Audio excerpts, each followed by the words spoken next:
துலாம் துலாம் ராசிக்காரர்களுக்கு ராசிநாதன் இந்த மாதம் முழுவதும் உச்சம் என்கின்ற அற்புதமான நிலைமையை அடைஞ்சிருக்கிறார். 5ஆம் இடத்துல பெரிய அளவில் குருவின் பார்வை, ராசியவும் குருவின் பார்வை. குருவினால கொஞ்சம் அப்படியே மனசு கஷ்டங்கள் இருக்கும். பிள்ளை நம்ம பேச்சை கேட்க மாட்டேங்குது, அப்படி இருக்குது இப்படி இருக்குது. குறிப்பாக பெண் பிள்ளைகளை தனியாக அனுப்பணுமா, பெங்களூருக்கு போகணுன்றாங்க, டெல்லியில் போய் வேலை செய்யணுன்றாங்க, பம்பாயில் போய் வேலை செய்யணுன்றாங்க, வெளிநாட்டில் போய் மாதம் முழுவதும் அவர் அப்படியே மிக அருமையான அளவில் இந்த மார்ச் மாதத்தில் உச்சம் என்கின்ற நல்ல நிலைமையை அடைஞ்சிருக்கிறாருங்க. தொட்டது துலங்கக்கூடிய சுப மாதமாக இந்த மாதம் இருக்கும். பிள்ளையே வச்சுக்கிட்டு இருந்தார். இப்போ நடனா பிள்ளைங்க 15 வயசுல நான் அங்கே போகிறேன் இங்கே போகிறேன்னு சொல்லுதே, பயமாக இருக்கிறதே இன்றைய தலைமுறையை நினச்சிட்டு ஒரு 50 வயது 40 வயது கடந்த அத்தனை துளாராசிக்காரர்களும்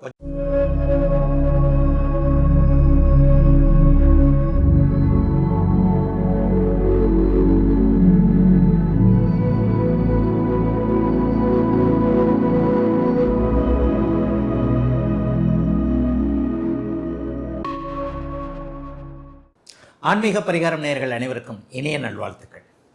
எல்லோரும் நன்றாக இருப்பீர்கள். இதான் மார்ச் மாதம் பிறக்கப் போகிறது. ஐயா, வருடம் பிறந்து 2 மாதங்கள் ஆயிடுச்சு.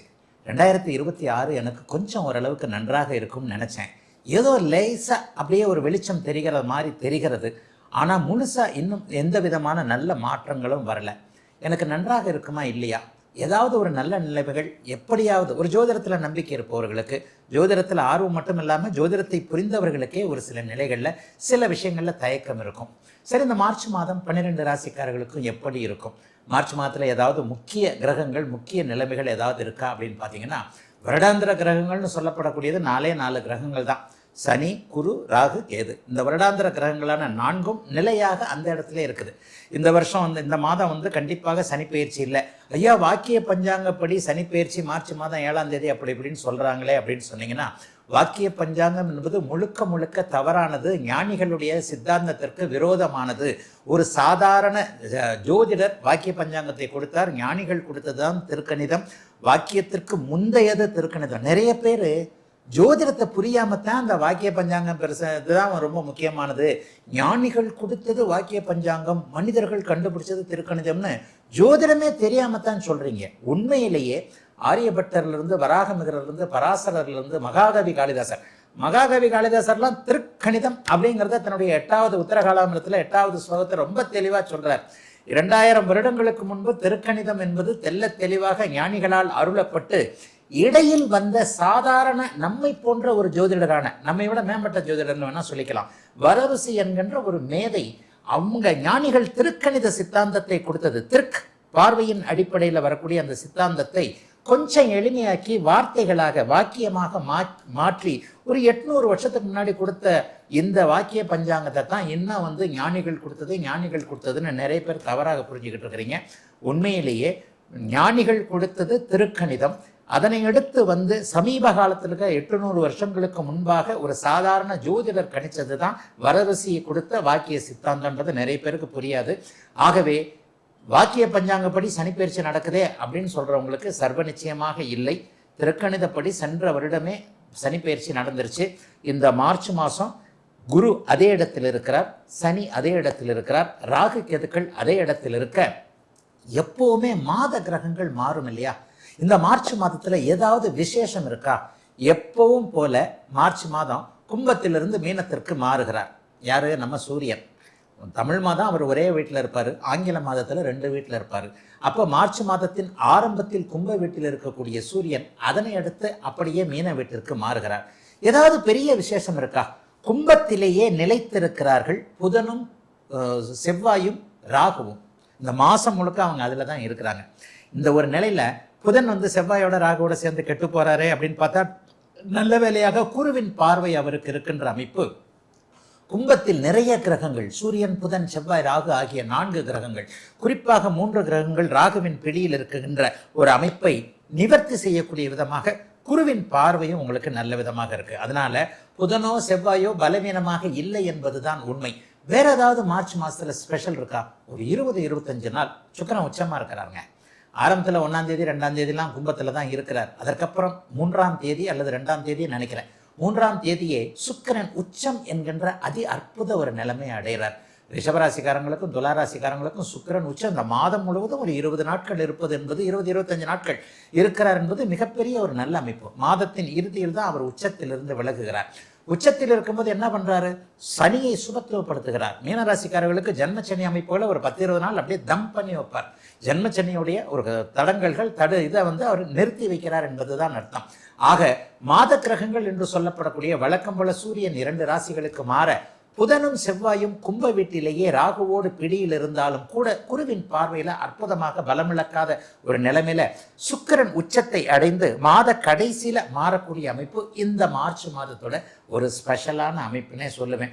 மற்றபடி கிரகங்கள் பெரும்பாலும் குருவின் பார்வையிலும் சுக்கிரனுடைய இணைவிலும் இருக்கிறார்கள். குருவின் பார்வையில ராகு, செவ்வாய், புதன் மாதம் முழுவதும் இருக்க சனி, சூரியன் இருவரும் உச்ச சுக்கிரனுடைய தொடர்பில் இருப்பது கிட்டத்தட்ட பாருங்க 7 பெரிய மிகப்பெரிய கிரகங்கள்ல ஒரு 5-6 கிரகங்கள் சுபத்துவமாக இருக்கின்றன. ஆகவே மார்ச் மாதம் பெரிய கஷ்டங்கள் எதுவும் இருக்காது. ஐயா நான் ரொம்ப ரொம்ப கஷ்டப்படுறேங்க என்னங்க அப்படின்னு சொல்றவங்களுக்கு அந்த ரொம்ப ரொம்ப அப்படிங்கிற வார்த்தையை எடுத்துட்டு வெறும் கஷ்டம் மட்டும்தான் படுறீங்கன்ற அளவுக்கு தான் இருக்கும். ஏன்னா 12 ராசிக்காரர்களுக்கும் நல்ல பலனே சொல்ல முடியாது.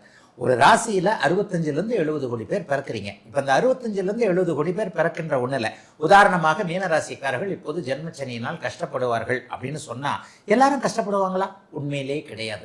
ஏனென்றால் அவரவருடைய தகுதி இருப்பிடத்திற்கு ஏற்றாற் போல ஒருத்தர் ஏழையாக இருப்பார், ஒருத்தர் பணக்காரராக இருப்பார், ஒருத்தர் பெருங்கோடீஸ்வரராக இருப்பார், ஒருத்தர் மிடில் கிளாஸாக இருப்பார், ஒருத்தர் ரொம்ப லோயர் மிடில் கிளாஸாக இருப்பார். இப்படிலாம் இருக்குல்ல அவங்க பிறந்த ஜாதக அமைப்பு. அதற்கேற்றாற் போல ராசி பலன்ல கிரகங்கள் கொஞ்சம் நன்றாக வரும் பொழுது ரொம்ப கஷ்டப்படுறவர் கொஞ்சம் கஷ்டப்படுற நிலைமைக்கு மாறுவார், அல்லது சாதகமான கொஞ்சம் பலன்கள் நடக்கக்கூடிய திருப்தி அமைப்புகள்ல தான் இருப்பார். இது துளாராசிக்கும் பொருந்தும். துளாராசிக்காரர்களுக்கு இப்போது இந்த மாதம் முழுவதும் மிகப்பெரிய நல்ல பலன்கள் இருக்கக்கூடிய தன்மைகள் இருக்கு. ஆனா எல்லாரும் கமெண்ட்ல என்ன சொல்லுவீங்க? ஐயா ஆஹா ஓஹோ அப்படின்னு தான் சொல்றீங்க, இங்க ஒன்றும் நடக்கலைங்க, நான் கஷ்டப்பட்டுக்கிட்டு இருக்கிறேங்கன்னு சொல்லுவீங்க. ஆனா அந்த கஷ்டப்பட்டு இருக்கிறவங்களுக்கு கூட நான் என்ன சொல்லுவேன் அப்படின்னா, 5 ரூபாய் சம்பாதிக்கக்கூடியவருக்கு 50 ரூபாயும், 500 ரூபாய் சம்பாதிக்கக்கூடியவருக்கு 1000 ரூபாயும், 1000ற்கு 5000ம், 5000ற்கு 50,000ம், 50,000ற்கு லட்சமும் அவரவருடைய படிநிலைகளுக்கு ஏற்ப வருமானங்கள் உயரத்தான் இருக்கும். 5 ரூபாய் சம்பாதிக்கிறவர் 5 கோடி சம்பாதிக்கிற அளவுக்கு மாறிட மாட்டார். இது உங்களுக்கே நன்றாக தெரியும். இப்பொழுது 12 ராசிக்காரர்களுக்கும் மீனம் முதல் மேஷம் வரையிலான இந்த 12 ராசிக்காரர்களுக்கும் இந்த மார்ச் மாதம் எத்தகைய நல்ல அல்லது சாதகமற்ற பலன்களை செய்யும் அப்படிங்கிறத பார்த்துடலாம். துலாம் ராசிக்காரர்களுக்கு ராசிநாதன் இந்த மாதம் முழுவதும் உச்சம் என்கின்ற அற்புதமான நிலைமையை அடைஞ்சிருக்கிறார். 5ஆம் இடத்துல பெரிய அளவில் குருவின் பார்வை, ராசியவும் குரு பார்த்துக்கிட்டு இருக்கிறார். ஆக ராசியை குரு பார்க்க ராசிநாதன் உச்சத்தில் இருப்பது என்பது மிகப்பெரிய ஒரு மேன்மையை கொடுக்கக்கூடிய ஒன்று. வருஷத்துல ஒரு தடவை ஒரு 20-25 நாள் உங்க ராசிநாதன் உச்சத்தை அடைவார். இந்த மாதம் முழுவதும் அவர் அப்படியே மிக அருமையான அளவில் இந்த மார்ச் மாதத்தில் உச்சம் என்கின்ற நல்ல நிலைமையை அடைஞ்சிருக்கிறாருங்க. தொட்டது துலங்கக்கூடிய சுப மாதமாக இந்த மாதம் இருக்கும். என்ன ஒன்று, பிள்ளைங்கனால கொஞ்சம் அப்படியே மனசு கஷ்டங்கள் இருக்கும். பிள்ளை நம்ம பேச்சை கேட்க மாட்டேங்குது, அப்படி இருக்குது இப்படி இருக்குது. குறிப்பாக பெண் பிள்ளைகளை தனியாக அனுப்பணுமா, பெங்களூருக்கு போகணுன்றாங்க, டெல்லியில் போய் வேலை செய்யணுன்றாங்க, பம்பாயில் போய் வேலை செய்யணுன்றாங்க, வெளிநாட்டில் போய் படிக்கணுன்றாங்க, வெளிமாநிலத்தில் போய் படிக்கணுன்றாங்க, தூர இடத்துல போய் செட்டில் ஆகணும்னு நினைக்கிறாங்க, தனியாக தான் போகணும்னு நினைக்கிறாங்க. எப்படிப்பா போகிறது? என்னெல்லாம் 20 வயசு வரைக்கும் எங்கள் அப்பா அடகாக்கிற மாதிரி, கோழி அடகாக்கிற மாதிரி கக்கத்துக்குள்ளேயே வச்சுக்கிட்டு இருந்தார். இப்போ நடனா பிள்ளைங்க 15 வயசுலேயே நான் இங்கே போகிறேன்னு சொல்லுதே, பயமாக இருக்கிறதே இன்றைய தலைமுறையை நினச்சிட்டு ஒரு 50 வயது 40 வயது கடந்த அத்தனை துளாராசிக்காரர்களும் கொஞ்சம் குழந்தைகள் பேரில் கொஞ்சம் கவலைகள் இருக்கும். ஆனால் 15ஆம் தேதிக்கு பிறகு மாறக்கூடிய சூழ்நிலையின் மூலமாக நம்ம பிள்ளைகள் ஒழுக்கமானவர்கள், கட்டுப்பாடு உள்ளவர்கள், அவர்களை நம்பி வெளியே அனுப்பலான்ற நீங்களே ஒரு முடிவெடுக்கக்கூடிய மாதமாகவும் இந்த மாதம் இருக்கும். கடன் அடையும், ஆரோக்கியம் திருப்தியாக இருக்கும். கடன் அடையணும்னா என்ன, சும்மாவா? கடன் அடைக்கணும்னா காசு வேணும்ல, காசு வரும். காசு, பணம், இது போன்ற அமைப்புகள். என்ன தொழில் பண்ணிக்கிட்டு இருக்கிறீங்களோ, ஐயா நான் விவசாயம் பண்ணுறேன், நல்லா இருக்கும்.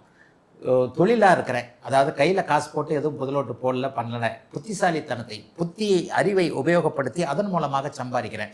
ஐயா நான் ஒரு மேனுஃபேக்சராக இருக்கிறேன், நான் ஒரு வியாபாரம் பண்ணுறேன், மளிகை கடை வச்சுருக்கிறேன், காய்கறி கடை வச்சுருக்கிறேன். ஐயா நான் டெலிவரி பாயாக இருக்கிறேன், ஒரு கார் வச்சுருக்கிறேன், ஆட்டோ வச்சுருக்கிறேன், எதையோ வச்சு ஓட்டி தான் அன்றாடம் பிழைக்கக்கூடிய எளிய தொழிலை பண்ணுகிறேன். எப்படிப்பட்டவராக இருந்தாலும் மிகப்பெரிய முன்னேற்றங்கள் இப்போது துளாராசிக்காரர்களுக்கு உண்டுங்க. நான் அந்த வீடியோட ஆரம்பத்திலே சொன்ன மாதிரி உடனே துளாராசிக்காரங்களாம் கோடீஸ்வரன் ஆகிடுவேனான்னு கேட்காதீங்க. அவரவருடைய பிறந்த ஜாதக அமைப்பிற்கு ஏற்றாற் போல உங்களுடைய தகுதி தராதரத்திற்கு ஏற்றாற் போல இரட்டை நிலை லாபங்கள் கிடைக்கக்கூடிய அமைப்புகள் கண்டிப்பாக உண்டு. டெய்லி 1000 ரூபாய் தான் சம்பாதிக்கிறீங்களா, 2000 ரூபா அந்த மாதம் கண்டிப்பாக சம்பாதிப்பீங்க. டெய்லியே 10,000 ரூபா சம்பாரிச்சுக்கிட்டவருக்கு 50,000 ரூபா வருமானங்கள் கண்டிப்பாக உண்டு.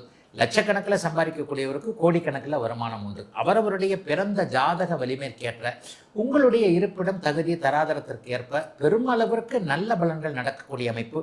மிக முக்கியமாக கௌரவம் மதிப்பு போன்றவைகள் உயரக்கூடிய அருமையான மாதமாக அமைஞ்சிருக்குங்க மார்ச் மாதம் அனைத்து துலாம் ராசிக்காரர்களுக்கும்.